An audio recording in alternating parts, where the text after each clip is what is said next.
अभी तक हमने मेल रिप्रोडक्टिव सिस्टम और फीमेल रिप्रोडक्टिव सिस्टम पढ़ लिया था, ठीक है। उसके जो भी पार्ट्स हैं, उन पार्ट्स के क्या फंक्शन है या उनके क्या सब टाइप्स हैं, ठीक है। ये सारी चीजें हमने पढ़ ली थी बहुत अच्छे से। आई गेस आप सबको समझ में भी आ गया होगा, ठीक। और कहीं पर अगर आपको कोई कंफ्यूजन है, चैप्टर बहुत अच्छे से एक्सप्लेन किया गया है, तो आप उसे एक बार रीचेक कर सकते हैं, ठीक है। कोई भी पॉइंट एनसीईआरटी से मिस नहीं हुआ है, और जो अदर पॉइंट्स इंपॉर्टेंट है आपके बोर्ड्स पॉइंट ऑफ व्यू से, उसे भी मैंने इंक्लूड कर दिए हैं, ठीक है। तो इस पूरे चैप्टर में एक लास्ट टॉपिक रिप्रोडक्टिव सिस्टम से रिलेटेड बच गया था, जो है ग्लैंड्स के बारे में। देखिए, ग्लैंड्स हमारी बॉडी में बहुत ही ज्यादा मेजर रोल प्ले करती हैं, ठीक है। चाहे वो अदर ग्लैंड्स हों और चाहे वो किसी पर्टिकुलर सिस्टम से रिलेटेड ग्लैंड्स हों। जैसे यहाँ इस चैप्टर में हम हमेशा से बात कर रहे हैं अबाउट रिप्रोडक्शन, ठीक है। तो रिप्रोडक्शन की अगर हम बात कर रहे हैं तो हम उन्हीं ग्लैंड्स के बारे में बात करेंगे यहाँ पर बेसिकली, जो कि रिप्रोडक्टिव सिस्टम को किसी भी तरीके से फैसिलिटेट करती है, या कोई कुछ एडिशन करती है ना। तो वो सारी चीजें हम यहाँ पर पढ़ेंगे। तो यहाँ पर जैसे हमने मेल और फीमेल रिप्रोडक्टिव सिस्टम्स को दो अलग अलग तरीके से पढ़ा था, क्योंकि ऑब्वियसली दोनों अलग अलग ऑर्गेनिजम्स हैं, उसी तरीके से हम यहाँ पर ग्लैंड्स को भी डिवाइड करके पढ़ेंगे, ठीक है। पहले हम देखेंगे अबाउट मेल रिप्रोडक्टिव ग्लैंड्स, उसके बाद हम पढ़ेंगे अबाउट फीमेल रिप्रोडक्टिव ग्लैंड्स, ठीक है। तो सबसे पहले देख लेते हैं कि मेल रिप्रोडक्टिव ग्लैंड्स को कितने पार्ट्स में डिवाइड किया गया है। ऑलराइट, तो मेल रिप्रोडक्टिव पार्ट्स को 3 पार्ट में डिवाइड किया गया है, तो एक एक करके हम उन्हें डिटेल में समझेंगे। उसके पहले एक चीज मैं आपको थोड़ा सा ब्रीफ में बताना चाहूंगी, वो ये है कि जो मेल रिप्रोडक्टिव सिस्टम है, कहीं ना कहीं अपार्ट फ्रॉम ऑर्गन्स, वो डिपेंड करता है स्पर्म पे, है ना, क्योंकि मेल रिप्रोडक्टिव सेल ही स्पर्म है, आप सब जानते हैं। वही फीमेल्स में अगर हम किसी पर्टिकुलर चीज पे की बात अगर करते हैं कि वो किस पे पूरा सिस्टम डिपेंडेंट करता है, तो दैट इज ओवम, है ना। अगर आपका पूरा सिस्टम प्रॉपरली वर्क कर रहा है बट आपका ओवम ही नहीं रिलीज हो रहा है या मेच्योर नहीं हो रहा, तो आपका पूरा सिस्टम बेकार है, उसका कोई भी काम नहीं है, ठीक है। तो यहाँ पर जो भी बातें हम करेंगे, यानी ग्लैंड्स में, है ना, ग्लैंड्स के जो भी टाइप्स हम डिस्कस करेंगे, या उनके बारे में जो भी हम उनकी कैरेक्टरिस्टिक्स डिस्कस करेंगे, ठीक है, उन सब में अल्टीमेटली जो फैसिलिटेशन मिल रहा होगा, वो सारा का सारा स्पम्स को मिल रहा होगा, ठीक है। ऐसा क्यों? क्योंकि आपकी जो मेल काउंटर पार्ट है आपका, उसकी बॉडी से जो स्पम्स का ट्रांसपोर्टेशन होना है, वो फीमेल की बॉडी में होना है ना।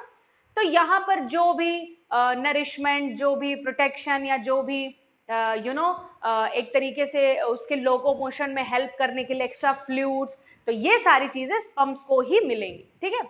तो यहाँ पर जो फर्स्ट ग्लैंड के बारे में हम बात करेंगे, जो कि मेल रिप्रोडक्टिव सिस्टम की one of the most important gland है, जो कि हमारी सेमाइनल वेसिकल, ठीक है। देखिए, जितनी भी ग्लैंड्स हैं, जो भी 3 ग्लैंड्स अभी हम पढ़ेंगे, ठीक है, उन 3 ग्लैंड्स में आपको बहुत सी ऐसी चीजें हैं जो कॉमन मिलेंगी, क्योंकि मैंने आपको बताया कि उन सारी ग्लैंड्स का काम सिर्फ एक ही है, उनका फोकस सिर्फ एक चीज पर है कि कैसे वो स्पर्म को नरिशमेंट दे सकती हैं, कैसे वो स्पर्म की ट्रैवलिंग को थोड़ा सा और इजी बना सकती हैं, या उसकी ट्रैवलिंग को फैसिलिटेट कर सकती हैं, ठीक है। चलिए, तो समाइनल वेसिकल के क्या काम है? सबसे पहले तो ये पेयर्ड होती हैं, स्मॉल ट्यूब्यूलर स्ट्रक्चर यानी ट्यूब लाइक स्ट्रक्चर में ये प्रेजेंट होती हैं मेल रिप्रोडक्टिव सिस्टम में, ठीक है। Situated behind the lower part of urinary bladder both side. Urinary bladder का जो लोअर पार्ट है बैक साइड में, वहां पर ये लेफ्ट और राइट दोनों साइड पर प्रेजेंट होती हैं, ठीक है, पेयर्ड फॉर्म में। सिक्रीट एल्कलाइन फ्लूइड, देखिए इस चीज को थोड़ा ध्यान दीजिएगा कि इसका मेन काम क्या है, ठीक है, क्योंकि काम से ही आप डिफरेंशिएट कर पाएंगे तीनों ग्लैंड्स में, राइट। तो ये क्या है? एल्कलाइन फ्लूइड सिक्रीट करती हैं, ठीक है। एल्कलाइन फ्लूइड सिक्रीशन से बहुत सारी हेल्प मिलती है स्पम्स को। सबसे पहला तो, अगर कोई फ्लूइड लाइक सब्सटेंस अगर किसी चीज में ऐड होता है, तो वो उसकी ट्रांसपोर्टेशन की कैपेसिटी को हमेशा एनहांस कर देता है, जिस भी चीज में वो ऐड हो रहा है ना, ये आप सब जानते होंगे बहुत अच्छे से। तो जब कोई फ्लूइड लाइक स्ट्रक्चर स्पम में जाकर के मिक्स हो रहा है, देखिए, जितनी भी ग्लैंड्स का सिक्रीशन है वो जाकर के स्पम्स में जब ऐड होता है, तो उसी उन फ्लूइड्स को और स्पम्स को एक साथ मिला करके हम बोल देते हैं सेमेन, ठीक है।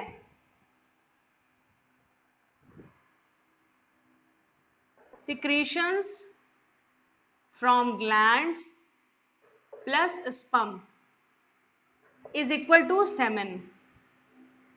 ये आपको याद रखना है कि जो फीमेल बॉडी के अंदर स्ट्रक्चर एंटर करता है वो सिर्फ स्पर्म्स नहीं होते, वो एक्चुअली में सेमेन होता है। क्यों? क्योंकि उसमें स्पर्म्स के साथ साथ और भी सिक्रीशन जो कि ग्लैंड्स के थ्रू होते हैं वो आकर के ऐड हो जाते हैं। चलिए, तो एल्कलाइन फ्लूइड सिक्रीट करती है हमारी सेमाइनल वेसिकल, ना provides a medium for transportation. जैसा कि मैंने आपको पहले ही बताया, अगर कोई भी फ्लूइड लाइक सब्सटेंस हम किसी चीज में ऐड करेंगे तो वो उसकी ट्रांसपोर्टिंग कैपेसिटी को ऑटोमेटिकली बढ़ा देगा। Now neutralising the acidity of vagina, ये बहुत ही इंपॉर्टेंट पॉइंट है, ये आपको थोड़ा सा मैं एक्सप्लेन भी करूंगी। देखिए, फीमेल्स में जो वेजाइनल पोर्शन होता है जहां से सेमेन को या स्पर्म्स को एंटर करना होता है फीमेल बॉडी के अंदर, वो जो वेजाइनल एरिया होता है फीमेल्स में वो एसिडिक नेचर का होता है।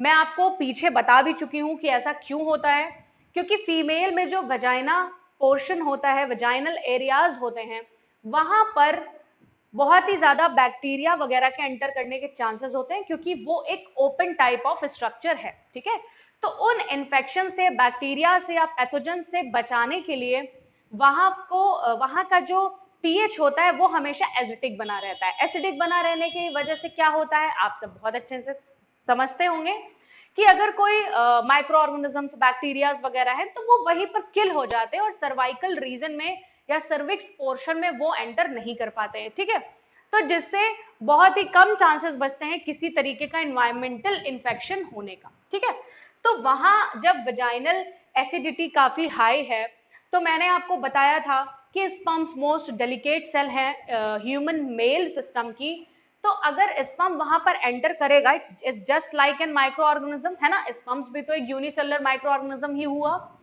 तो ये कैसे उस कंडीशन को हैंडल कर पाएगा? नहीं कर पाएगा और अल्टीमेटली वजाइनल पोर्शन में ही डेड हो जाएगा। तो जब ये पहुंच नहीं पाएगा, एंटर नहीं कर पाएगा फीमेल बॉडी के अंदर, तो फर्टिलाइजेशन का तो कोई भी क्वेश्चन ही नहीं बनता है। ठीक है, तो वहां की ये नीड होती है कि वहां जो वजाइनल पोर्शन पर एसिडिक नेचर है वजाइना का, उसे न्यूट्रलाइज किया जाए, जिसके न्यूट्रलाइजेशन में हमारी सेमाइनल वेसिकल बहुत बड़ा रोल प्ले करती है। ठीक है, now the last point is acts as an nourishing material for the sperms. ये जो भी इसका एल्कलाइन फ्लूइड्स होते हैं उसमें कुछ प्रोटीन्स वगैरह भी होते हैं जो कि अल्टीमेटली स्पर्म्स को नरिशमेंट प्रोवाइड करते हैं। ठीक है, क्योंकि स्पर्म्स रिलीज होने के बाद उन्हें थोड़ी लंबी दूरी तय करनी होती है और उस दौरान उन्हें जो भी नरिशमेंट है वो भी मिलना चाहिए, जो कि डिफरेंट डिफरेंट ग्लैंड्स अपने सिक्रीशन के थ्रू उन्हें दे देती हैं। ठीक है, तो ये थी आपकी सेमाइनल वेसिकल।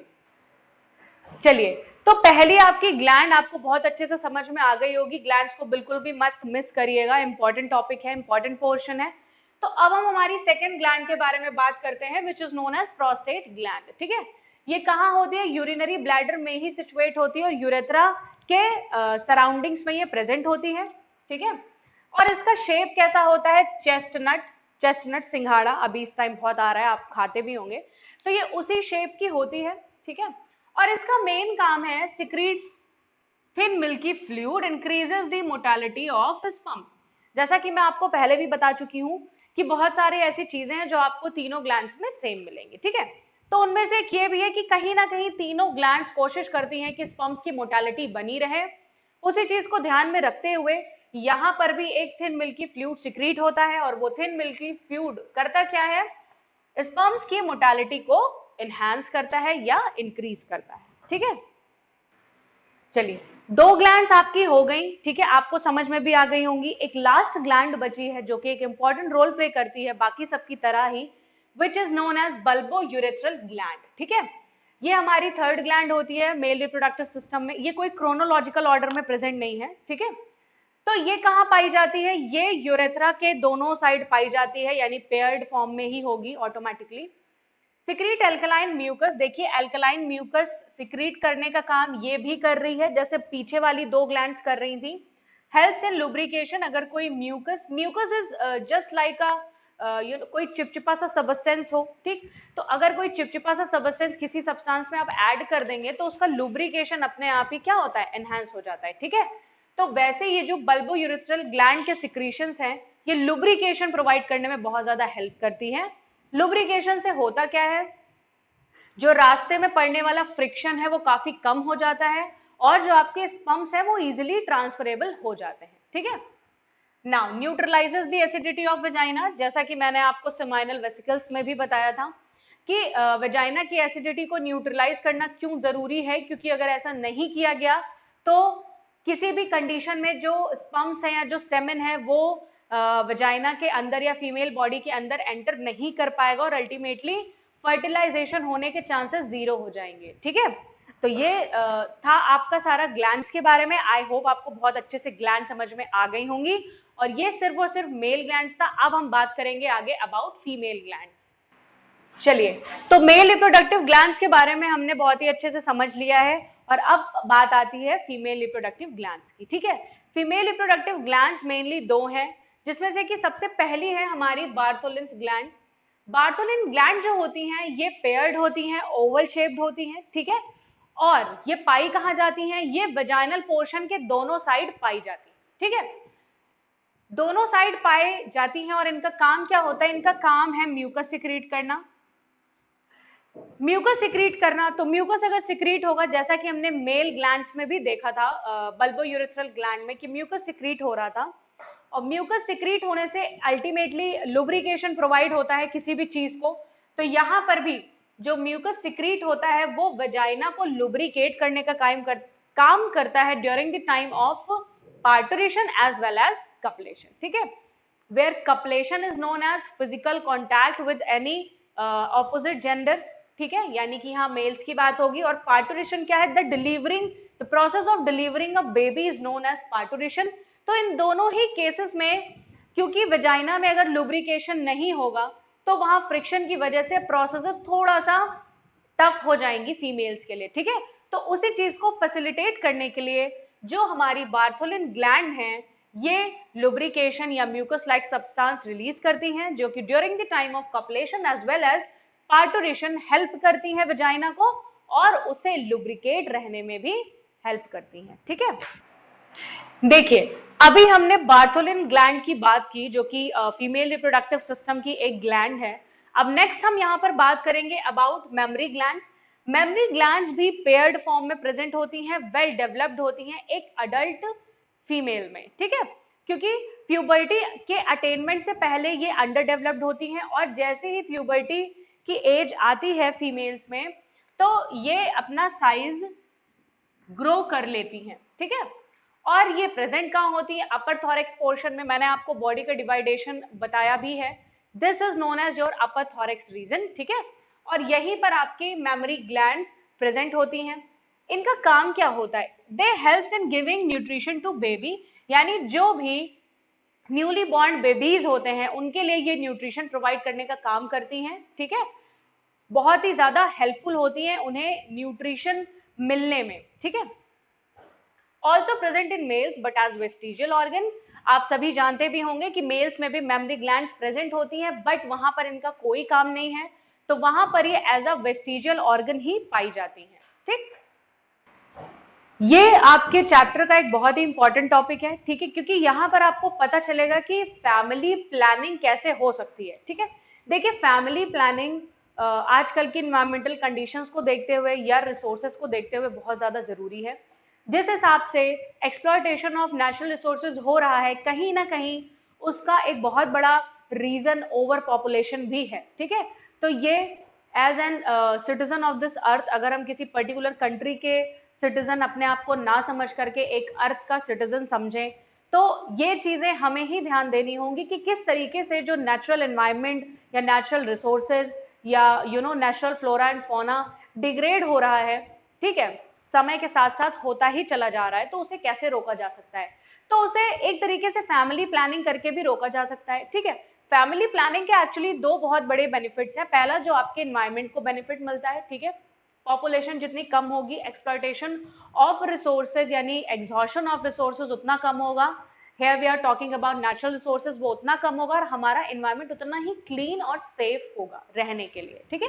तो ये पहला इसका इंपॉर्टेंस हो गया। सेकेंड चीज क्या है कि हेल्थ रिलेटेड इश्यूज थोड़ा सा कम होंगे, ठीक है, because pregnancy is not an easy process. तो अगर हम बहुत सारी फीमेल्स ऐसी होती हैं जिनमें बच्चों की जो नंबर होता है बच्चों का वो 7, 8, 9, 10 होता है, ठीक। तो उस फीमेल की हेल्थ पर भी कुछ ना कुछ तो इफेक्ट आता ही आता है। तो ये चीजें भी बहुत ही ज्यादा मैटर करती हैं, क्योंकि हेल्थ है तो सब है, अदरवाइज कुछ भी नहीं है, ठीक है। तो चलिए यहाँ पर हम बात करेंगे ऐसे ही कुछ मेथड्स के बारे में जिनके थ्रू फैमिली प्लानिंग को बढ़ाया जा सकता है या उसे एक अच्छी तरीके से प्लान किया जा सकता है, ठीक है। दो टाइप के मेथड्स में डिवाइड किया गया है, यानी birth control methods, temporary methods and then permanent methods. देखिए नाम से ही आपको समझ में आ रहा होगा कि टेम्परेरी मेथड्स वो होते हैं जो कुछ समय के लिए होते हैं, या सिंपली जो रिवर्सिबल होते हैं, ठीक है। ये बात आप जरूर ध्यान रखिएगा,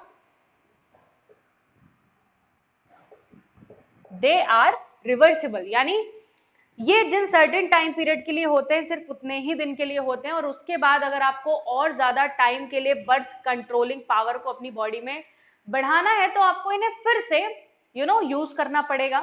तो इनमें क्या होता है कि अगर कोई कपल है वो कुछ ही समय के लिए प्रेगनेंसी नहीं चाहते हैं तो उनके लिए टेम्परेरी मेथड्स बहुत ही बेस्ट प्रूफ होते हैं, ठीक है। क्योंकि जब वो कुछ टाइम निकल जाएगा तो उसके बाद वो बेबी प्रोड्यूस करने में कैपेबल हो जाते हैं, ठीक है। तो टेम्परेरी मेथड्स को भी दो टाइप में डिवाइड किया गया है। First one is barrier methods and the other one is chemical methods.